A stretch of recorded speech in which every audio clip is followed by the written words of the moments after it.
اس حالت میں دن گزر رہے تھے اور ملک شام میں کفر سر اٹھا رہا تھا، پھل پھول رہا تھا۔ زیادہ زور لبنان کے علاقہ جات میں تھا، وہاں نئے سرے سے بتوں کی پوجا شروع ہو گئی تھی۔ اللہ کی طرف سے ہدایت آ جانے کے بعد وہ پھر سے خباثتوں پر اتر آئے تھے۔ ان حالات میں بعلبک شہر میں بنی اسرائیل کا ایک ایسا گروہ ظاہر ہوا جنہوں نے ایک بت ایجاد کیا، اس کا نام بعل رکھا۔ اسی کے نام پر شہر کا نام بعلبک ہے۔ اللہ تعالیٰ نے ان کی طرف معزز پیغمبر الیاس علیہ السلام کو مبعوث فرمایا۔ آپ کا سلسلہ نسب یوں ہے: الیاس بن یاسین بن فنہاس بن ایزار بن ہارون علیہ السلام۔ اللہ تعالیٰ سورۃ الصافات آیات 123 تا 132 میں ان کا تذکرہ یوں فرماتے ہیں: اور بے شک الیاس بھی پیغمبروں میں سے تھے،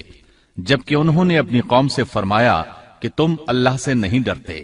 کیا تم بعل نامی بت کو پکارتے ہو اور سب سے بہتر خالق کو چھوڑ دیتے ہو، اللہ جو تمہارا اور تمہارے اگلے تمام باپ دادوں کا رب ہے۔ لیکن قوم نے انہیں جھٹلایا، پس وہ ضرور عذاب میں حاضر کیے جائیں گے، سوائے اللہ کے مخلص بندوں کے۔ ہم نے الیاس کا ذکر خیر پچھلوں میں بھی باقی رکھا کہ الیاس پر سلام ہو، ہم نیکی کرنے والوں کو اسی طرح بدلہ دیتے ہیں، بے شک وہ ہمارے ایماندار بندوں میں سے تھا۔ قرآن مجید میں ان کا نام الیاس بتایا ہے۔ انجیل یوحنا میں ان کو ایلیا نبی کہا گیا ہے۔ بعض آثار میں ہے کہ الیاس اور ادریس ایک ہی نبی کے دو نام ہیں، لیکن یہ بات درست نہیں، کیونکہ اول تو یہ آثار سند کے اعتبار سے قوی نہیں، دوسرا یہ کہ قرآن مجید نے سورۃ الصافات اور سورۃ الانعام میں الیاس علیہ السلام کے جو حالات اور اوصاف بیان کیے ہیں، ان میں کسی ایک جگہ بھی یہ اشارہ نہیں ملتا کہ الیاس علیہ السلام کو ادریس بھی کہا جاتا ہے، اور نہ ہی سورۃ الانبیاء میں جہاں ادریس علیہ السلام کا تذکرہ ہے کوئی ایسا اشارہ ملتا ہے کہ ان کو الیاس بھی کہا جاتا ہے۔ مورخین نے ادریس اور الیاس علیہ السلام کے جو نسب نامے بیان کیے ہیں ان سے پتہ چلتا ہے کہ ان دونوں نبیوں کے درمیان صدیوں کا فاصلہ ہے، لہٰذا اگر یہ ایک ہی نبی کے دو نام ہوتے تو قرآن مجید ضرور اس کی طرف اشارہ کرتا اور مورخین بھی اس کی کوئی وجہ بیان کرتے۔ مفسرین اور مورخین کا اتفاق ہے کہ الیاس علیہ السلام شام کے باشندوں کی ہدایت کے لیے بھیجے گئے تھے، اور مشہور شہر بعلبک ان کی رسالت و تبلیغ کا مرکز تھا۔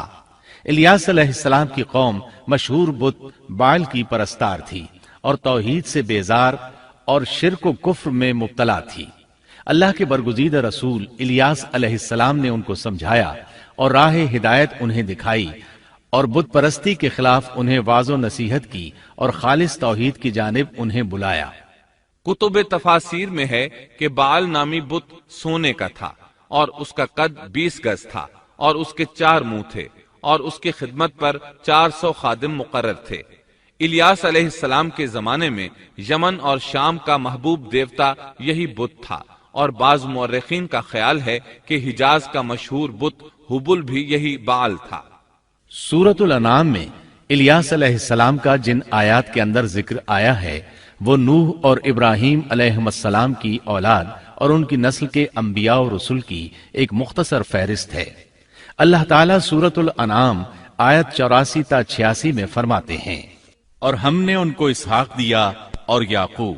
ہر ایک کو ہم نے ہدایت کی، اور پہلے زمانے میں ہم نے نوح کو ہدایت کی،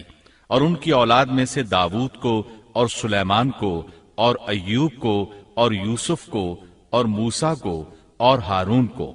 اور اسی طرح ہم نیک کام کرنے والوں کو جزا دیا کرتے ہیں، اور نیز زکریا کو اور یحییٰ کو اور عیسیٰ کو اور الیاس کو، یہ سب نیک لوگوں میں سے تھے، اور نیز اسماعیل کو اور یسع کو اور یونس کو اور لوط کو، اور ان میں سے ہر ایک کو تمام جہان والوں پر ہم نے فضیلت دی۔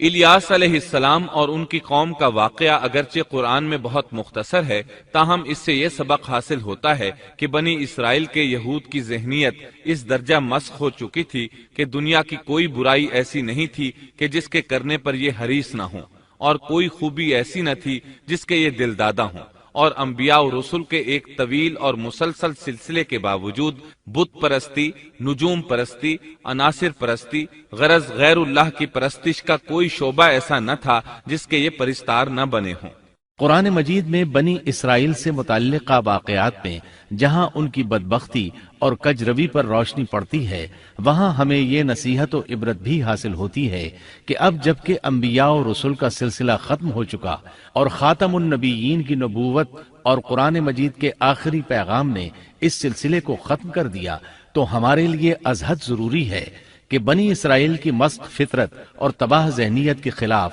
احکام الہی کو مضبوطی سے پکڑیں اور ان میں ہیلہ سازی اور ٹیڑھ پن سے کام نہ لیں، ان کی خلاف ورزی کی جرات نہ کریں، اور ہمارا شیوا سپرد و تسلیم ہونا چاہیے، نہ کہ انکار و انحراف۔ اسلام کے یہی اور صرف یہی معنی ہے۔